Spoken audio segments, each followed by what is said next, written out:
تمیز اس معاشرے میں پورے عروج پر تھی۔ اللہ اکبر، جس معاشرے میں غلام آقا کے جوتے کو چھونے کی ہمت نہیں رکھتا تھا اذن کے بغیر، اس زمانے میں میرے اور آپ کے آقا مولا معراج سے واپس پلٹتے ہیں اور بلال حبشی سے پوچھتے ہیں تو کون سا نیک عمل کرتا ہے، میں نے جنت میں تیرے قدموں کی آہٹ سنی۔ کیا خیال ہے، اسے ایک جملے نے دور غلامی کی ساری تھکن اتار نہیں دی ہوگی، اور غلام فرش سے اٹھ کے فراز عرش تک نہیں پہنچ گیا ہوگا؟ جو آقا کے جوتے چھونے کی جو ہے وہ صلاحیت بھی نہیں رکھتا، چھونے کی جو ہے وہ اجازت بھی نہیں پاتا، اس کو دو جہاں کا سردار کہہ رہا ہے میں تیرے قدموں کی آہٹ جنت میں سنتا رہا ہوں۔ یتیم کو دھکے دیے جاتے تھے، فَذَلِكَ الَّذِي يَدُعُّ الْيَتِيمَ، قرآن نے کہا کھانا دے دیتے تھے یتیم کو، عزت نہیں دیتے تھے۔ یہ بات ذہن میں رکھیے، کھانے کی ضرورت انسان کو ضرور ہے، لیکن عزت یہ سب سے اہم شے ہے۔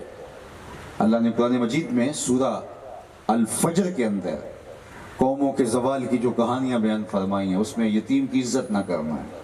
کَلَّا بَل لَا تُکْرِمُونَ الْیَتِیم، تمہارا مسئلہ یہ ہے کہ تم یتیم کو عزت نہیں دیتے ہو۔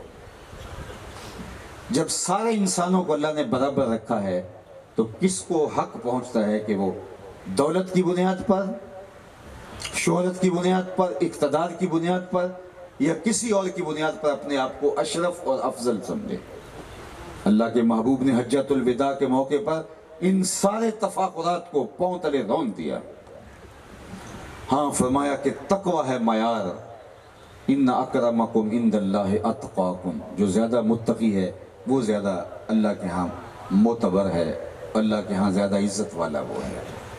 باقی یہ ساری تقسیمات غلام اور آقا کی، چودھری اور کمی کی، غریب اور امیر کی، مزدور اور سرمایہ دار کی، یہ ہماری خود ساختہ تقسیمات ہیں۔ شریعت نے اس کی شدت سے نفی کی ہے، اور اللہ کے محبوب علیہ السلام جو دین لے کر آئے ہیں وہ انسان کو عزت دیتا ہے۔ تو یتیم کو وہ کھانا تو دے دیتے تھے لیکن عزت نہیں دیتے تھے، تو قرآن نے اس پہ بات کی، فَذَلِكَ الَّذِي يَدُعُّ الْيَتِيمَ۔ ایک تو یہ یتیم کو دھکے دیتے ہیں، کھانا ضرور دے دیتے ہیں، لیکن کَلَّا بَل لَا تُکْرِمُونَ الْيَتِيمَ، لیکن یتیم کو عزت نہیں دیتے، اسے عزت چاہیے۔ اس کائنات میں سب سے افضل اور اشرف اور بہتر گھر کون سا ہے؟ حضور پوچھتے ہیں کہ سب سے افضل گھر کون سا ہے؟ تو کسی نے کہا جناب جو عالی نسب سوسائٹی میں واقع ہے وہ گھر اچھا ہے۔ کسی نے کہا جناب جو شہر کے وسط میں ہے، وہاں بنیادی سہولیات زندگی کی قریب تر ہوتی ہیں، لہٰذا وہ اچھا ہے۔ کسی نے کہا ساحل سمندر پہ جو گھر ہے وہ بہت اچھا ہے۔ کسی نے کہا پہاڑ کی چوٹی پہ۔ کسی نے کہا سب سے اچھا گھر وہ ہے جو کھلے کھیتوں میں ہو تاکہ سبزے کا بچھا ہوا فرش دور تک دکھائی دے اور آنکھوں کو طراوت پہنچے۔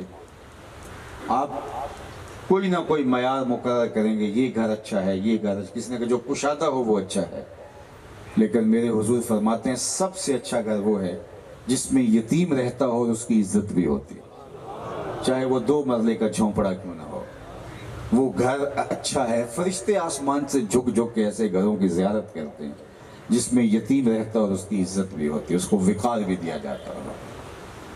تو ہمارا دین تو ہمیں پستیوں سے اٹھا کے بلندیوں تک لے گیا۔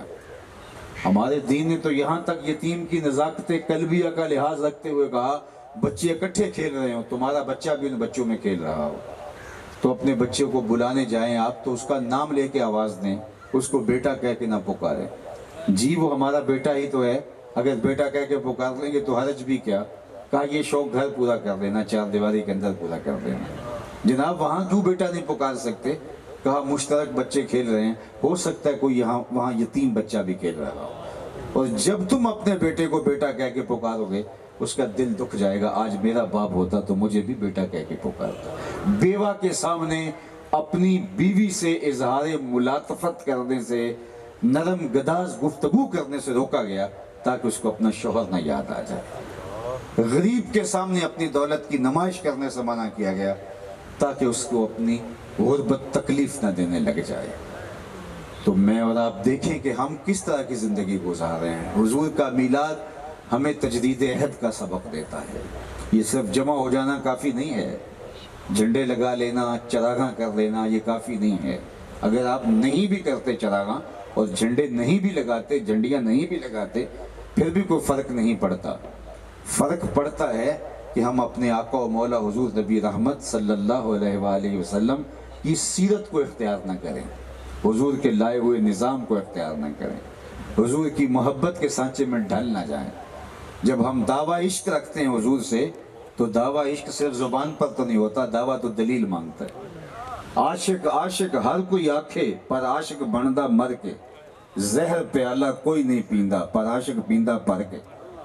محبوب کا حکم تو بڑی دور کی بات ہے، عاشق تو محبوب کی منشا کو بھی بھانپ لیتا ہے کہ محبوب کی چاہت کیا ہے۔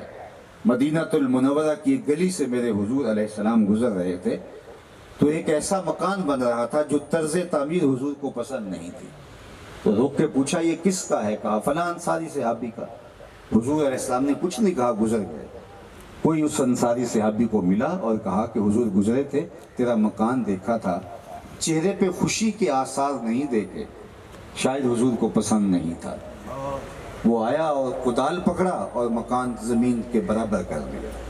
2-4 دن کے بعد حضور گزرے، دیکھا کہ وہاں ملبے کا ڈھیر پڑا ہوا ہے۔ فرمایا اس صحابی کو بلاؤ، بلایا گیا، کہا میں گزرا تھا، تیرا مکان دیکھا، لیکن آج ملبے کا ڈھیر دیکھ رہا ہوں، کیا ہوا؟ عرض کی حضور میں نے گرا دیا۔ فرمایا کیوں؟ عرض کی سنا تھا آپ کو پسند نہیں، سنا تھا آپ کو پسند نہیں۔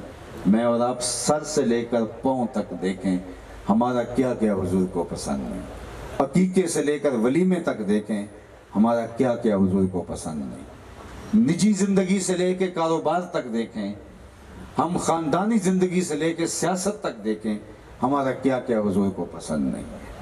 تو